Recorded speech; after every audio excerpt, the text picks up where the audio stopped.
Oke, makasih. Assalamualaikum warahmatullahi wabarakatuh. Selamat pagi, salam sejahtera Pak Livi dan teman-teman semua. Pak Ipe, teman saya nih. Thank you. Okay. Sorry, I'm speaking in bahasa ya. You can have listen.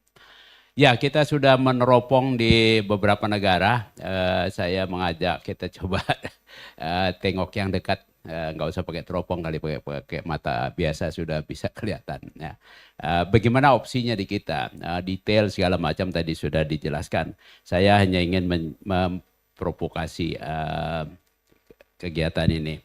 Soal long term care ini memang saya sejak 2022 ini sejarah yang saya ingin sebetulnya juga berkembang. Dulu ada kawan saya dari Miyakonojo, dia punya di Hoe namanya Hoe Long Term Care Facilities.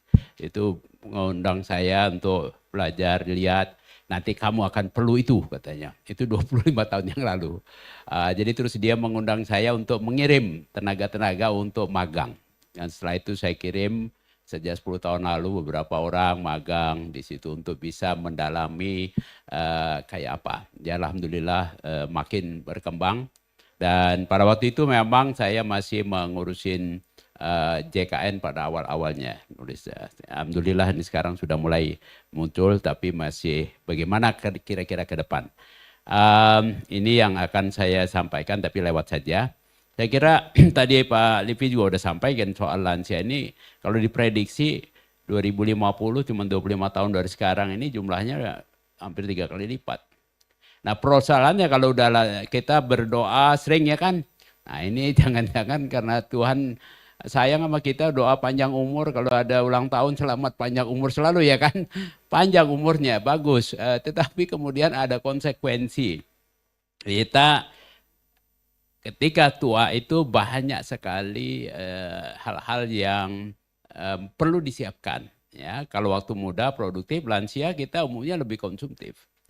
Nah sebetulnya kalau kita pahami di sekitar kita orang tua, tetangga dan sebagainya, lansia tetap butuh makan, itu kan basic. Tapi produksinya kurang, nggak bisa kerja. Walaupun dia sektor informal, mungkin udah nggak bisa lagi nyangkul di sawah atau tidak bisa lagi tangkap ikan di lain. Itu bagian yang harus kita antisipasi sebagai akibat kita berdoa panjang umur dikabulkan. Kita harus siapkan itu, ya. Termasuk perawatan. Kalau healthcare-nya kita udah punya JKN, alhamdulillah. Nah sebetulnya ilmu ini sudah diajarin 4.000 tahun yang lalu oleh Nabi Yusuf. Kalau baca di Al-Quran, saya nggak tahu di Bible dan sebagainya. Itu dulu diajarin takwil mimpi, selama masa panen 7 tahun jangan makan semua, tabung. Buat nanti masa paceklik. Masa paceklik itu tidak selalu berkaitan dengan alam, juga dengan penuaan. Usia kita tidak mampu lagi bekerja. Itu sebetulnya sudah ditanamkan. Nah, kita siap nggak itu? Tapi memang definisinya pada waktu masa paceklik nanti, masa tua kita, apa sih yang perlu? Tadi di beberapa negara sudah ditunjukin, ada yang kasih duit, ada yang kasih pelayanan, ada yang kasih. Itu oke, nanti ke depan kita sudah bisa melihat ke sana. Tadi Pak Ipe juga sampaikan dengan pensiun. Kita juga sudah mempersiapkan pensiun publik. Karena untuk bisa memenuhi kebutuhan-kebutuhan itu kan sebenarnya sederhana. Kalau ada duit sih selesai. Ya, tapi persoalannya ketika kita pada usia-usia tua itu apakah kita punya jaminan ada uang? Kita baru saja membangun jaminan pensiun di BP Jam Sostek, tapi belum memadai. Ya, jaminan hari tua dari dulu dibangun, tapi tidak bisa menjamin karena belum cukup tua sudah diambil. Nah ini kekeliruan kita, ya, tidak mengikuti apa yang diajarkan di 4.000 tahun lalu oleh Nabi Yusuf. Ini coba lihat, saya singgung sedikit karena alhamdulillah Pak Ipe tadi sampaikan. Ini kalau kita ambil ini dari data pembanding saya lihat. Saya ambil di sini cuma dana pensiun ini termasuk JHT dan sebagainya untuk Indonesia, total di Indonesia per kapita dalam dolar. Kita 156. Sedikit sekali. Coba lihat di Malaysia, tetangga kita udah siap ini. You are ready with that because you have more money for the old age. Indonesia per kapita only $156. Jadi kita harus kerja keras, sayang sekali ini ya. Cina sudah, bahkan India sudah lebih. Ini tantangan kita yang terbesar, ya. Nah, padahal kita eh, apa namanya sudah diperintahkan Undang-Undang Dasar pasal 34 ayat 2 jaminan sosial untuk seluruh rakyat dan membangun martabat kemanusiaan. Tapi nggak jalan. Jaminan pensiun yang ada kita deployment rasionya kecil sekali, di bawah 30%. Nah, ini kalau nggak ada reform besar, Pak Livi, saya kira akan sulit, ya. Difabel, sebelum lansia difabel juga banyak kita, ya. Anak-anak yang lahir ada masalah karena penyakit, gimana ini mereka ini makan minumnya, itu juga belum cukup didanai. Nah, memang kalau melihat program-program kesehatan saja, ini saya belum ambil yang jaminan sosial, proteksi sosial, ya. Untuk jaminan kesehatan kita lihat komitmen politis pemerintah itu rendah. Ini kalau kita lihat data di sini, tahun 2015 belanja kesehatan terhadap APBN tadinya cuma 3,6% di tahun 2000, setelah ada JKN tertunda 10 tahun, udah mulai naik 66. Ya. Kita lihat kita sangat tertinggal. Ya. Nah, baru 2022 kita udah lumayan mendekati Malaysia dalam proporsi terhadap APBN. Tapi kalau nilainya, karena Malaysia per kapita income-nya tinggi, uangnya banyak, ya jauh lebih banyak, ya 4 kali lipat lebih banyak. Nah, dengan dana seperti ini, pelayanan kesehatan saja medis tidak mampu melayani kita dengan cukup baik. Apalagi untuk ADL-nya, ya, yang kebutuhan hari-hari belum dilihat sebagai suatu kebutuhan. Ini tantangan kita. Ya, mudah-mudahan forum ini bisa membangun kesepahaman kita untuk membangun tekad kita, ya. Ini juga beberapa data. Kita lihat disabilitas pada lansia itu sudah jauh lebih tinggi proporsinya. Ya, pantas karena memang Tuhan menciptakan manusia begitu, ya, makin tua makin bahkan sampai balik seperti anak-anak nanti. Nah, dalam hal apa kita kekurangan gangguan fungsionalnya? Ini kita lihat dari sedang dengan beratnya. Pada lansia nanti ngurus diri sendiri, bicara aja susah dan sebagainya. Ini bagian yang sedang sampai berat, ya. Nah, apakah kita akan membiarkan orang tua kita nanti diurus oleh keluarga sendiri? Siapa yang jamin semua anak ada bisa mampu? Siapa yang menjamin anaknya akan tinggal di kota yang sama? Ya. Siapa yang jamin anaknya punya cukup duit untuk bantu, ada pembantu, dan pembantu juga makin mahal makin nanti. Ini bagian yang memang menjadi tantangan kita ke depan, harus lebih cepat. Kita sudah punya bantuan sosial, tapi sekarang bantuan sosial kita itu kebanyakan perlindungan sosial kepada yang pekerja produktif.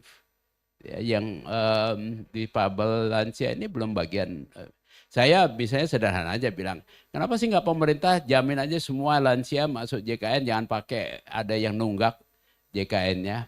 Ini kan sederhana aja daripada dibantuan yang sifatnya yang subsidi orang aktif, pada bohong juga. Ya, udah kerja tapi masih tetap aja wajib peserta PBI. Nah, ini kalau lansia kan nggak bisa dibohongin, udah jelas bisa lihat kartunya. Nah, itu contoh saja bisa kita lakukan, ya. Paling tidak untuk kesehatannya sudah dijamin, tapi ADL-nya nggak dia. JKN tidak menjamin long term care, JKN hanya menjamin layanan medis. Nah, mungkin kita bisa reform segera untuk itu. Ya, ini yang bisa reform cepat kalau mau, ya, tapi belum long term care-nya.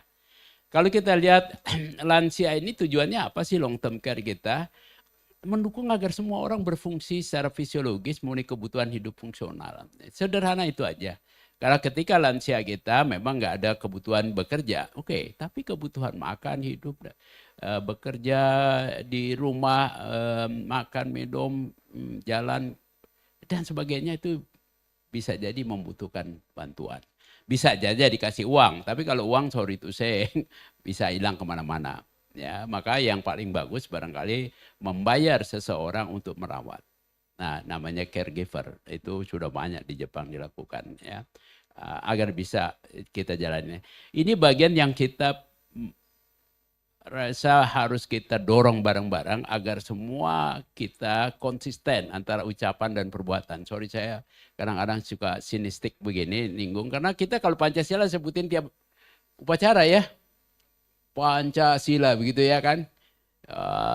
Kemanusiaan yang adil dan beradab.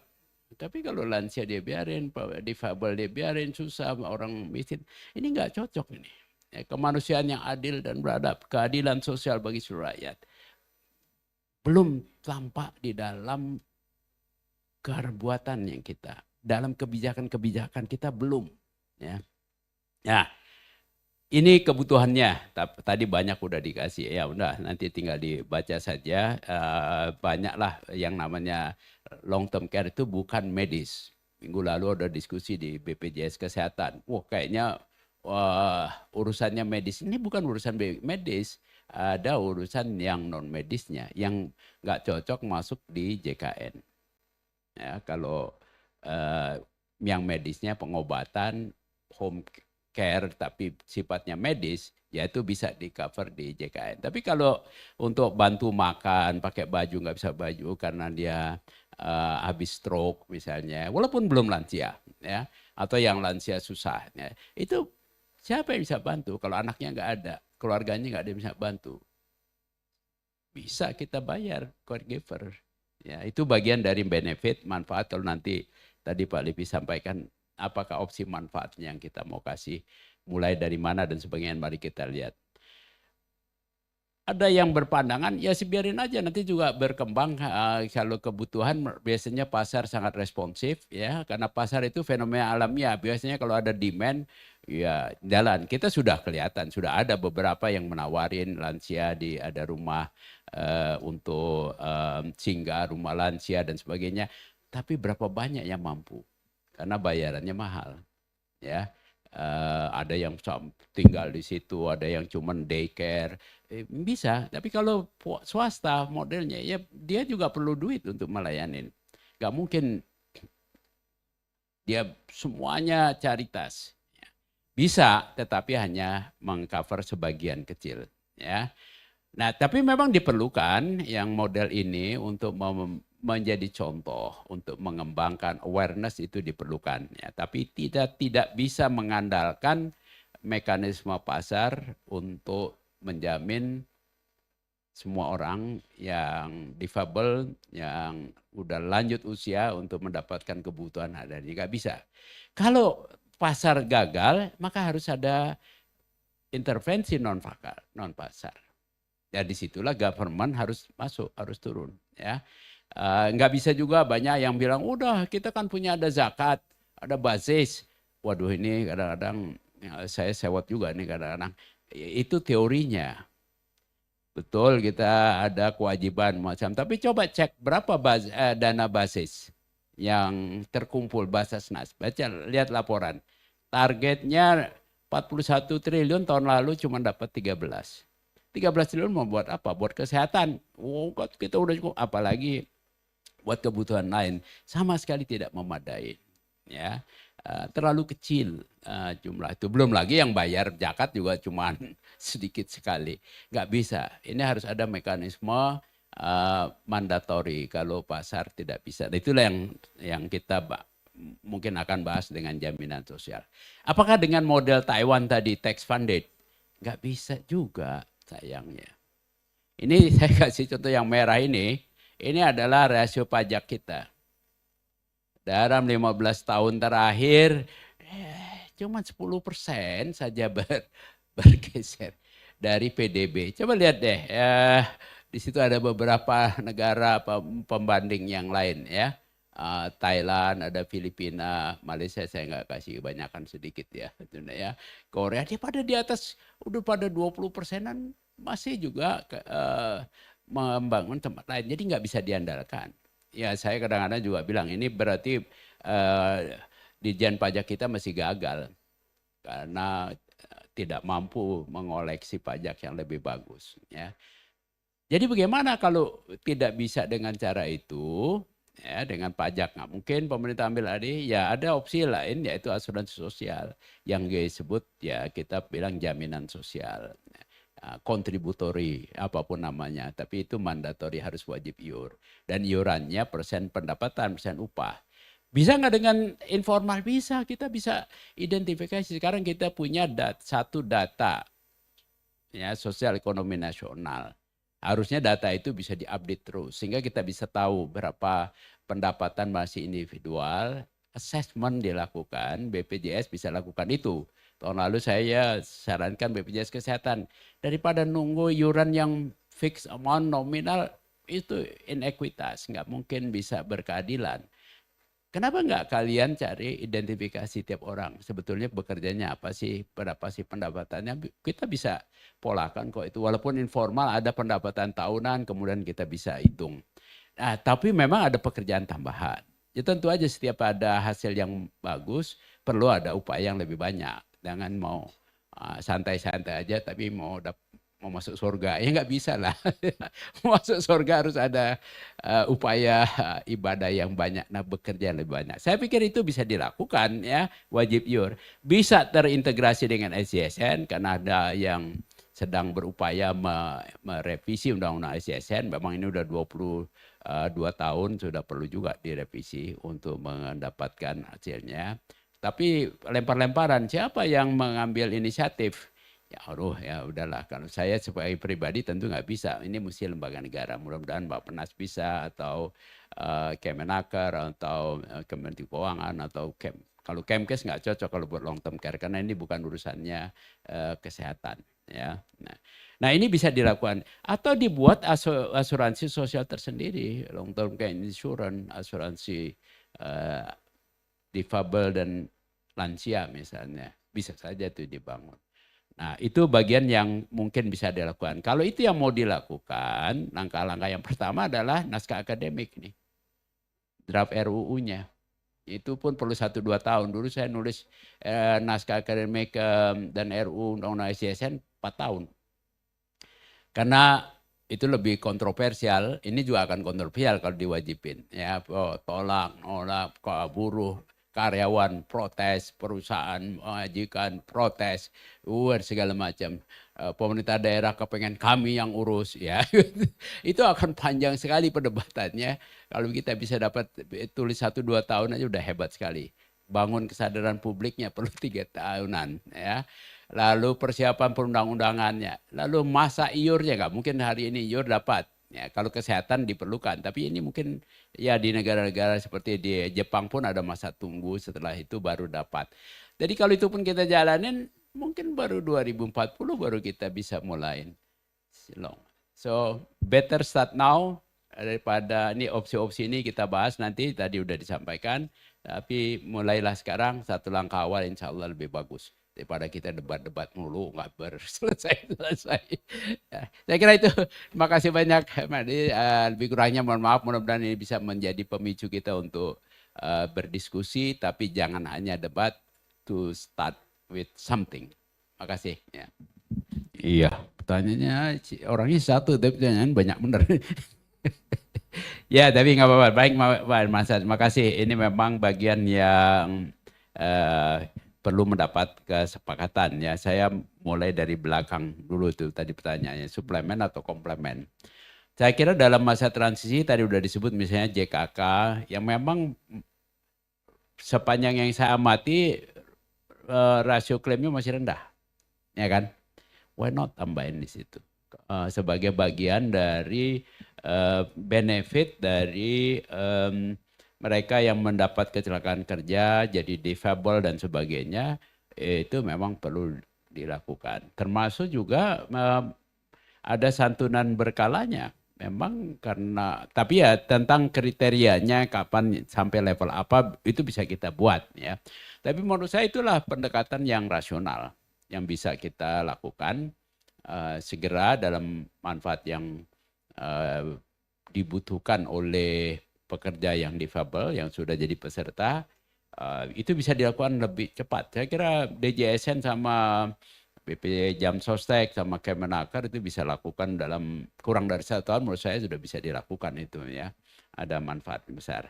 Nah itu satu kalau yang bisa dilakukan. Tapi kalau pertanyaan pendanaan di luar yang sudah ada sekarang JKK dalam masa transisi komplement suplemen pasti nggak bisa. Dan yang perlu dilakukan adalah menurut saya tadi sudah saya singgung sedikit, membangun awareness dulu supaya jangan pada berontak.